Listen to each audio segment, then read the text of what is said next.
Welcome to another edition of Tackle Talk Live. I'm Ranger Daiwa Pro Staffer Steve Graff, along with V&M General Manager Kevin Jean, and we're here dedicated to making you a better angler. Hopefully today's show will help you with that, and we've got a good one today. But real quick, Kevin, we got a sponsor we need to recognize. We sure do, Steve. Tackle Talk Live would like to welcome the Boat Shop as our newest sponsor.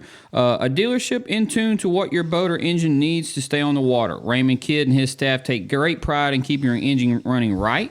A certified Yamaha dealer and home to the best motor on the market today, the Yamaha Show. They also carry one of the best aluminum boats around, Sea Arc. So stop by 2410 Sanford Avenue in Shreveport and let the Boat Shop take care of all your boating needs, or give them a call at 318-402-0399, and you can also visit them at shreveportboatshop.com. Also want to thank everybody for their patience. We think we have our technical issues resolved now. You know, when you spend a little money, hey, you get things fixed. Yeah. That's usually how that works. Yeah. But anyway, we've got a good connection now. We've got shouldn't have any more problems. And want to thank our board operator, James, over here. Does a great job for us and producing the show, and does a wonderful job in making sure that this thing looks and sounds right. So, Kevin, you just got back from the Bassmaster Classic. I know you were excited about the event going into it. Of course, we both had somebody. You had one of your best buddies, Daryl Gleason, actually in the event. But Hank Cherry, literally, you know, that we can dispel the myth. They say you can't lose the Classic on day one, or you can't win it on day one. Well, that's he did. We turned out that's not when true. When you weigh 29 pounds on day one and the second highest stringer is 21 pounds, I mean, it's your tournament to lose. That's for sure. But, you know, hats off to Hank. Hank's an incredible angler who was actually on the V&M staff several years ago, and he just had other offers to go somewhere else, and I hated to lose him, and I always knew Hank was a great angler, and you know, I've been waiting for kind of Hank to take that next step. He's done well. You know, he had a chance 2013 when Cliff Pace won it. He had the fish on, I think, that actually would have won it for him, but he's always been right there. I've been waiting for Hank to take that next step, and he finally did. Well, and a huge payday for Hank. Congratulations to you, Hank. $300,000. That kind of gives you a good jump start on 2020. That's a life changer. That's a life changer. It really is. And it's a $300,000 win, but in reality, it could be as much. It's a career-changing win. It's something absolutely. that I mean, the sponsorships are coming now. And, you know, he's got a full year already booked for him of gigs that he has to go to this, and he gets paid for going to all of that. So exactly. It's no doubt a life changer for the whole Cherry family. And his wife, Jacqueline, I know she's just ecstatic. I know her as well. So, you know, it couldn't have happened to a better family. Right. And Todd Alton finished second. You know, you kind of felt sorry for Todd. This is a guy that's been around this game quite a while. And he's had some success and has been a very good angler over the years. And, you know, when you're in that position that he was in, and if Hank doesn't catch the big bag on day one, we may be talking about Todd. Yeah, I mean, he had 58 pounds in 3 days of fishing. He had 20, 18, and 20 pounds again on day three. So, you know, 58 days of 3 days of fishing. Now, granted, I thought the weights would have been a lot better than this, and we'll get into this later. But you know, the weather and the wind and everything just threw these guys a huge curveball. And practice, you know, with the way all these guys' practice went, if you'd have told me Wednesday that it's going to take 65 pounds of wind, I'd say no way. It was going to take 70. You know, and that's, again, everybody I talked to, they're just whacking them. I mean, it's just like the Classic hit the nail on the head when they brought it that week to Guntersville. Right, and the fact that Hank Cherry had a 29-pound bag on day one, I kept thinking, okay, well, somebody else is going to probably bust another big bag or two the next 3 days. Well, you know, they thought it would get better by day three. Combs on day two weighed 23 pounds 10 ounces. Right. But he had 7 pounds 12 ounces on day one. So if Keith would have had a little bit better bag, 12, 13, 14 pounds on day one, he might have made a push on day two, but he was just too far back. Day two cost him. He was just he was 14.9 on day two, and you know, of course, he didn't get to fish on day three. No, that was day three. He had 14.9 on day three. Yeah, you're right. Yeah. Day one is the date that like you said, that's the one that really really shot him in the foot. And they all say you can't win it on day one, but you can lose it on day one. But I think both those, right? I think Hank won it on day one also. Yeah, right. So, and but anyway, it was a great event. It was well covered. Again, I commend BASS Bassmasters. They do a great job of covering this event live. Davey Height, Mark Zona, Tommy Sanders. Thank you guys. You guys do an absolutely wonderful job. All the help that's on the water, all the camera guys, the footage is just incredible to watch. I think it's what's taken Kevin bass fishing to another level. It has. And I will say, I was there, of course, working the expo. Man, there was some people at that expo. Yeah. My goodness, you couldn't walk down a hallway without running shoulder to shoulder. It was a little spread out. I think for the amount of vendors they had there, it was. You have floor 1, you have floor 2, you have floor 3. I was I didn't care for that part of it. Right. But, that third floor probably was not a good thing. 2 floors really. You can get away with. You'd have to walk through a lobby and up an escalator, and it's kind of hard to get to. It was, and a lot of people, and I hate to say it, but we was one of the ones on that third floor. Still had a good classic, but I had a ton of people texting me and emailing me, hey, I can't find y'all. Where's y'all's booth? Right. It was kind of hidden up there. Yeah. And there was a lot of people up there with us. A lot of big names in the industry were stuck up there with us. Yeah. And I just hated that, the people didn't get to see all that was there because a lot of people didn't know that there was even a third floor. Yeah.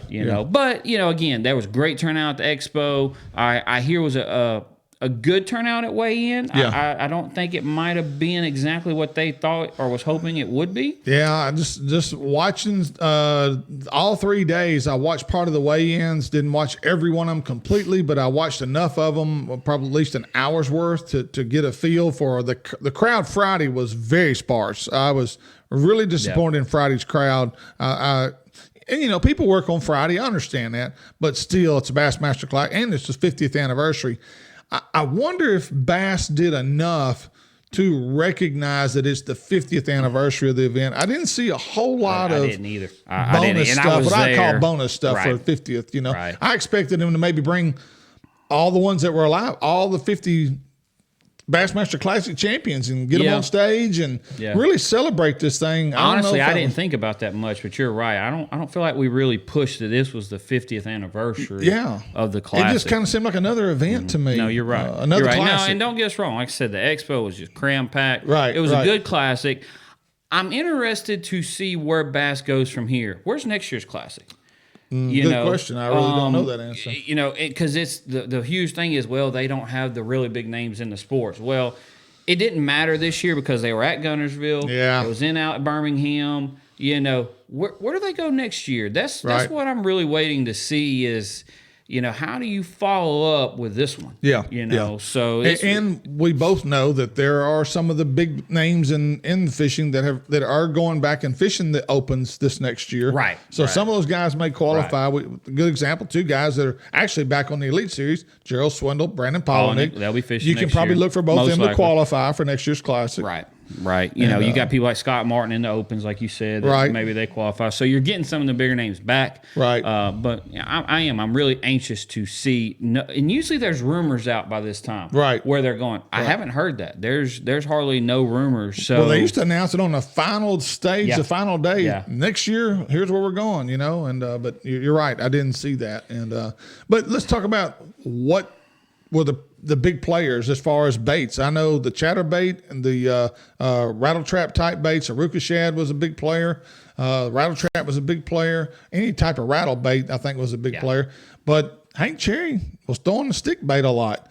He was. Well, on day one, we had the 29-pound bag, and we had, of course, was working in the booth there, and I've got live going in our booth because we all want to watch it. And, day one, he caught 29 pounds, but Steve, he caught some on a jerk bait. He caught some on a stick bait. He caught them like 4 or 5 different ways. He would go here and catch a 6-pounder. He'd go over here, throw a stick bait, throw a 6-pounder, go throw a jerk bait and catch a 6-pounder. So he just had it dialed in on day one. We saw a lot of different things play out. Like you said, the rattle trap, lipless crankbait bite. Right. On day 2, Brandon Lesser put on a show with a jig around the docks. I mean, he's hopping 6-pounders over cables. Yeah. You know, he Now, just put on a show. He's a big bladed jig guy. I didn't realize he was that good with a bladed Yeah. jig, but the way that the hosts for the Elite Series of the Bassmaster Live broadcast with Davey Height and Mark Zone, they were both really talking about he is the guy when it comes to a bladed jig. No, so, he definitely is. He's got that name in Alabama. But was there any new baits, Kevin, that came to light? I think was it Blaylock or John Cruz might have been throwing something new. Blaylock was throwing a new bait that's supposed to be coming out with Norman. No, yeah, Norman you're right. Lures is coming out with a new bait, but he didn't ever release it. Never really gave us that what it is. He said what it was, but he, like you said, they kind of kept it under wraps. But Stephen, I'll say this, and our next little topic here, talking about the expo with the coronavirus, and a lot of people didn't show up. Right. I'm also wondering if that didn't have a role on the amount of baits that wasn't released. Yeah, because I know for me, we were planning on releasing our new swim bait at the Classic. Yeah. But this all the virus stuff has got everything held up. Right. That we wasn't able to release it. And I know a lot of other companies were not able to release things they had planned on as well. So kind of makes me wonder how much that has held it up. Well, let's go ahead and get into that real quick. So we've kind of wrapped up the weights. And again, congratulations to Hank Cherry Jr. and great job, Hank. Shimano has issued a notice as a company that we will not be attending the 2020 Bassmaster Classic Expo, which you were there. You knew they weren't there. The Houston Fishing Show or the Fred Hall Long Beach Show amidst fears of the Corona-19 virus, also known as coronavirus. So after significant deliberation, Shimano has decided to not attend these shows due to escalating concerns about the coronavirus and any potential post-show quarantine for our team. The health and wellness of our employees and continuance of our business are our top priorities in this continually developing situation. So there were a couple other vendors that was not there. They don't have the Shimano name, but there was a lot of other people there. But a lot of this tackle stuff, as you would know more than I would, comes out of the Far East. And so like Daiwa and Shimano and these other companies. Steve, I would say 75% of our industry is coming from over there. Yeah. And it's putting our industry in a bind. People don't realize what's happening. So the plant that I have, we go overseas for excuse me, a couple of products. One being this new wild shad that we're coming out with, and we were supposed to release them at the Classic. Well, they've been shut down for almost 2 months. Right. The factory that we're going through, and that same factory uses, a lot of other companies use this same factory. Well, they've been shut down for 2 months. And just reopened last week. So they're 2 months behind. Mm-hmm, so you can imagine the amount of workload that they have stacked up on top of them right now. Yeah. So you put all that workload on top of them, and then the shipping over here is we're still not getting a whole bunch of stuff. They're not allowing a lot of in. Yeah. So is there stuff sitting on the water that's not allowed to come into port yet? Is that not on the water? There's a ton of stuff sitting in their port to come this way. Right. They haven't been released. There's a lot of companies fixing to get in a bind, or in a bind already with just inventory. Well, this isn't only affecting the fishing industry. I know as a guy that's been in the garment business, I know Holloway Sportswear. A lot of our product comes out of Taipei, Singapore, Taiwan, over there in the Far East, and a lot of times those containers get held up at port, and they're not allowed to release them. And so this is a nationwide problem in a lot of areas that we're dealing with in terms of China, Japan, anywhere in the Far East that we got just product thinking about in. our industry, look at ICAST in July. What's going to happen with ICAST? Yeah. ICAST outside of the Classic is the biggest show of the year for our industry. Yeah. Maybe the biggest show of the year for our industry outside, the Classic's a show and a weigh-in. But as far as releasing new baits and getting new things out there, ICAST is it for us. So I would say probably 20% of ICAST is people from foreign countries coming in, to this. So, what's going to happen at ICAST? Asians are very prevalent at those shows, and they're a big part of the marketplace. And I'm telling you right now, it won't surprise me if ICAST makes an early decision to say, we might either cancel this year's show, because again, if major companies aren't coming, why go? Right. I mean, you're a player in that market. I mean, Well, if your people there are not going to be there that you need to be there, Yeah. it's not worth the money to go. We're still a little far out. It's middle of July, Right, right. so we still got a lot of things that happen between now. Hopefully they figure all this stuff out, Yeah. and we can get rid of this thing. But there's still a lot of things that's going to factor. And again, of course, this is not only affecting the fishing industry, but talking about the fishing industry, we're going to be in a bind if we can't get some ships start coming this way, the industry as a whole. Yeah, well, I'm going to be in a bind too if my family has to cancel our Disney vacation. Yeah, you'll be in trouble. We're going to be into May. Trouble. And I know we got 2 months, a little over 2 months away from that, but Disney World in Tokyo has shut down completely. They have closed. I'm like, oh, Lord. Well, I will say this from a V&M side. Luckily, we get 95% of our stuff made here in the USA, so we won't be in a bind, but, man, I know a lot of companies that will be. Really do. Well, get ready, Kevin, because MLF, Major League Fishing, you had a chance to talk with Cliff Pace. He was at the show representing with V&M.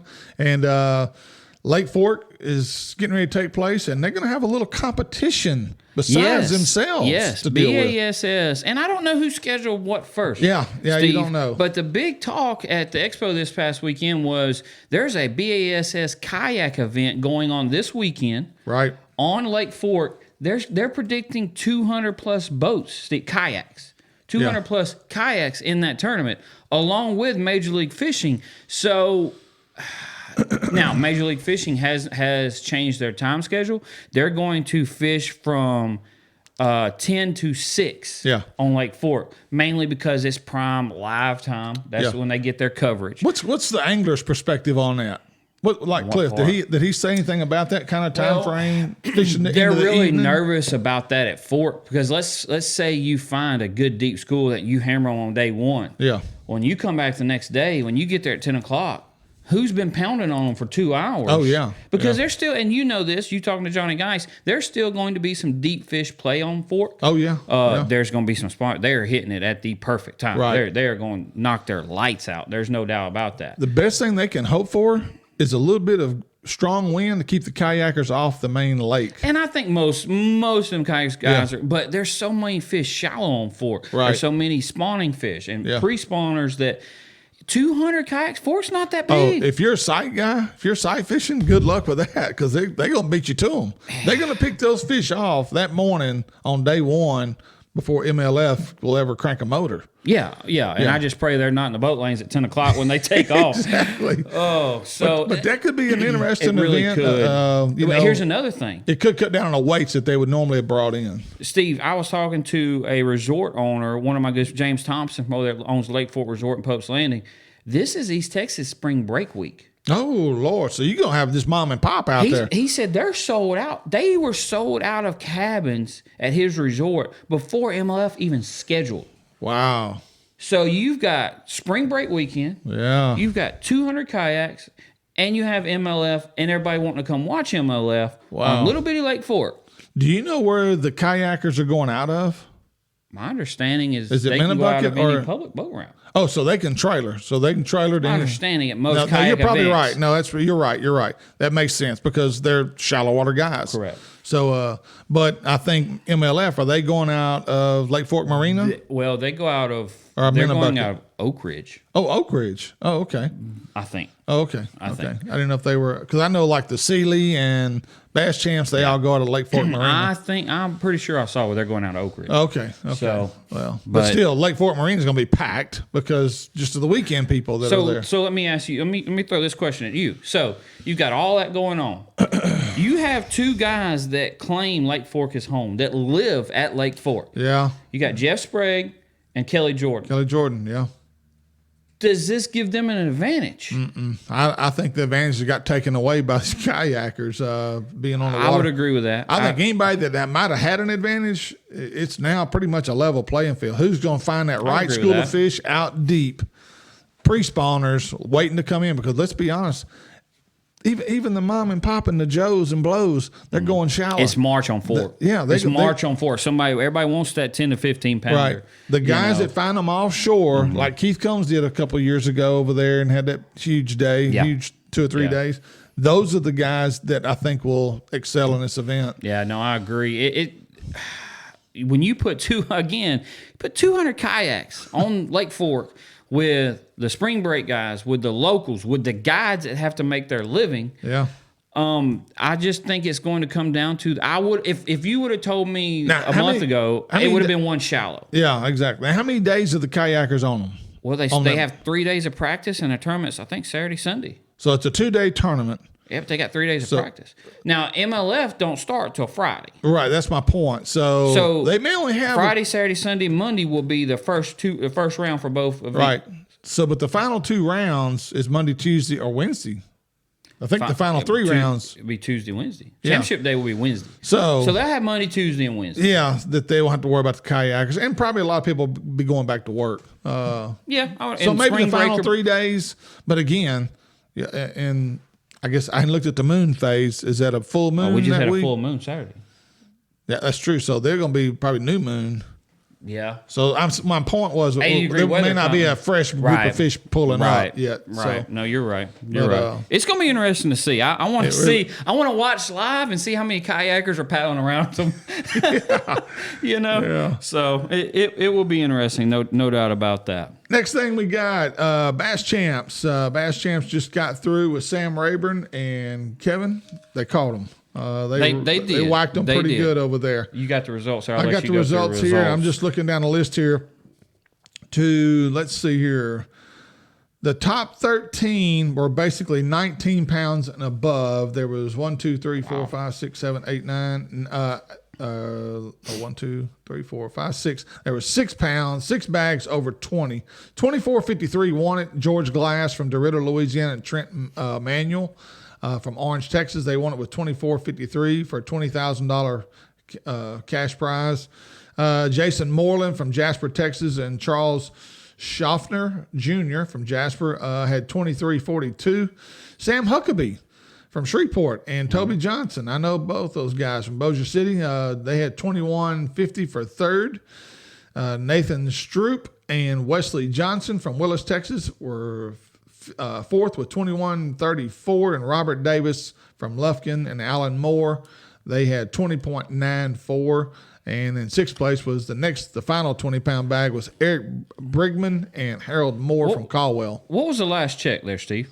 What weight got the last check? Last check was 1674. It was Charlie Brown the third and Barrett Robinson. So we didn't have the 30 or 40 pound sack like we've been having, but the bottom check weights are bigger. We're getting more 16 to 20 pound bags than we've been getting. Yeah, the fishing's getting more consistent now. The fishing is getting more consistent on Rayburn, and probably that water's again it's probably in the late 50, high 50s, low 60s maybe in certain areas. Glenn Freeman and them finished 23rd. They had 17.55. Just looking at some of the names that we might know.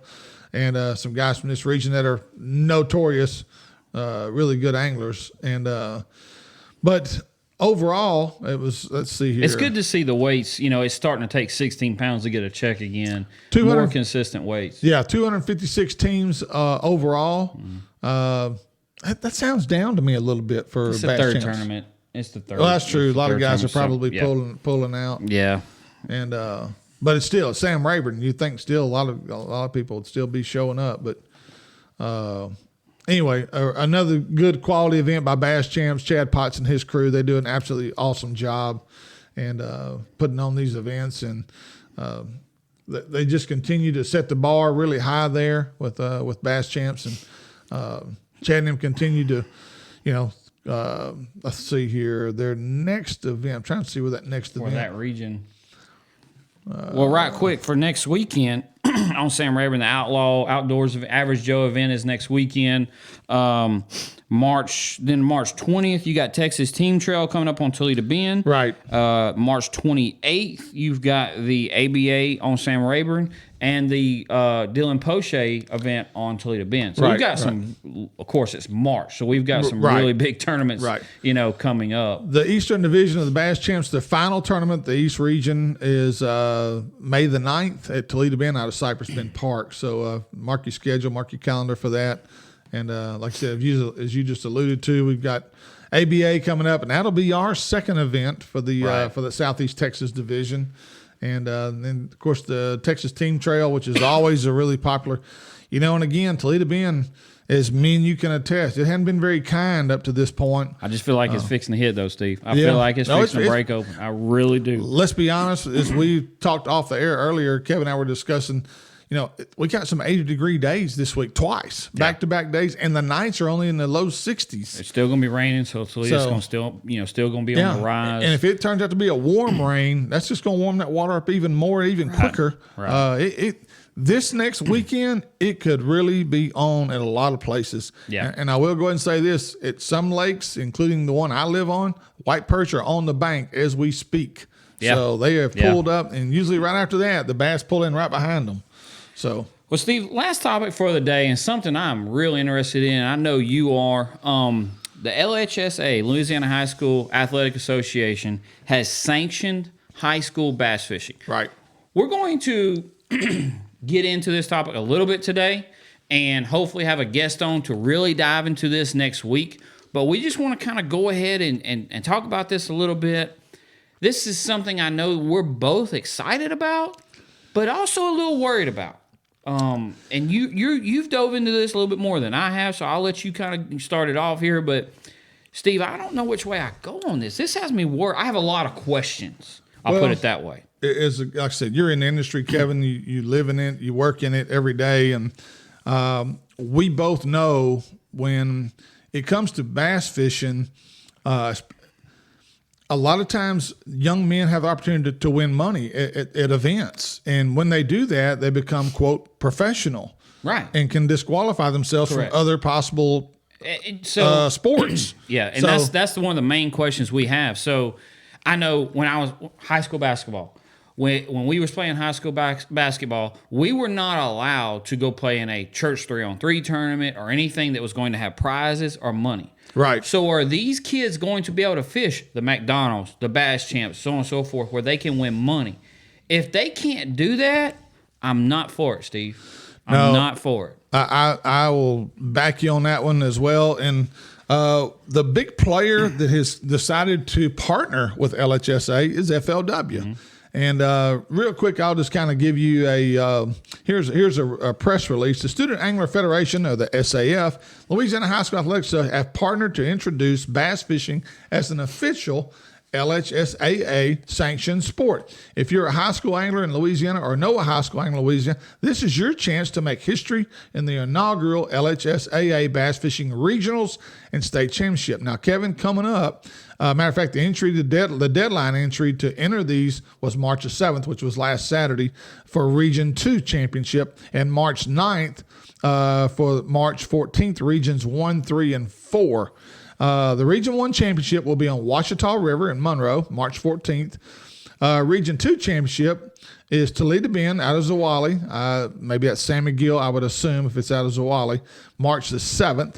Region 3 championship is the Chaffalaya Basin in Berwick, Louisiana. That's March the 14th as well. And also on the 14th is the Region 4 championship, Bayou Signet. West Wego, Louisiana will host that event. And then the state championship is actually going to be on Cross Lake in Shreveport, April 3rd and 4th. So if you're a high school angler and you want to enter, especially the Region 2 especially,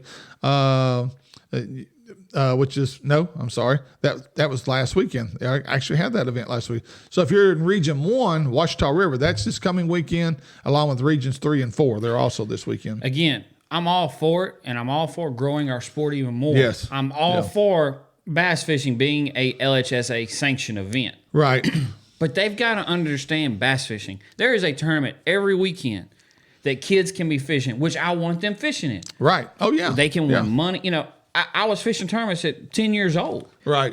I wouldn't be where I am today if I didn't have that background. Right.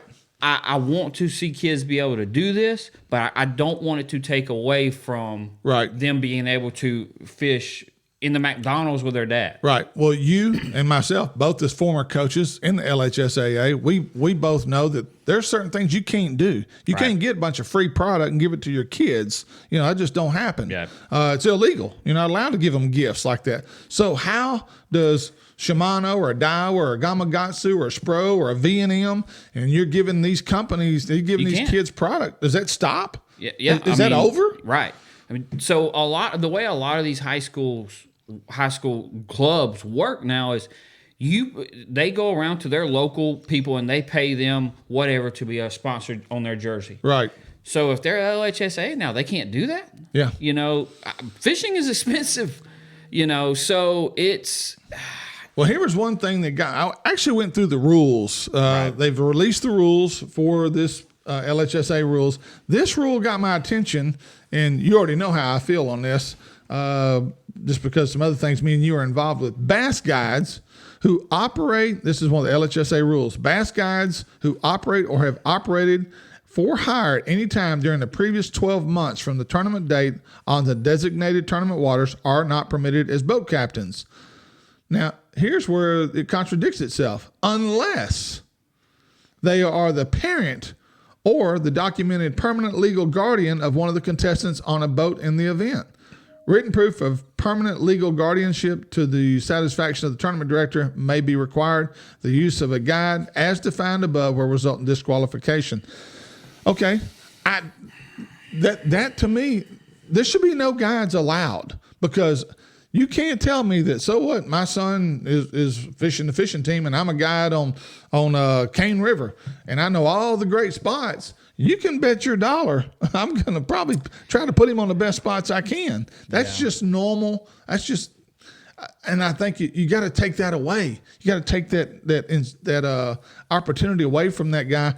There should not be a guide allowed to fish in these events, in my opinion. And I know they're only a boat captain, but if they're having influence and their son's on that team, you can bet, well, son, you might want to go try over there off that point right there. You know, I don't know. I just think it's too tempting. It is tough, but I also feel like, you know, if you're a guide and your son fishes, you want to be on the water with him.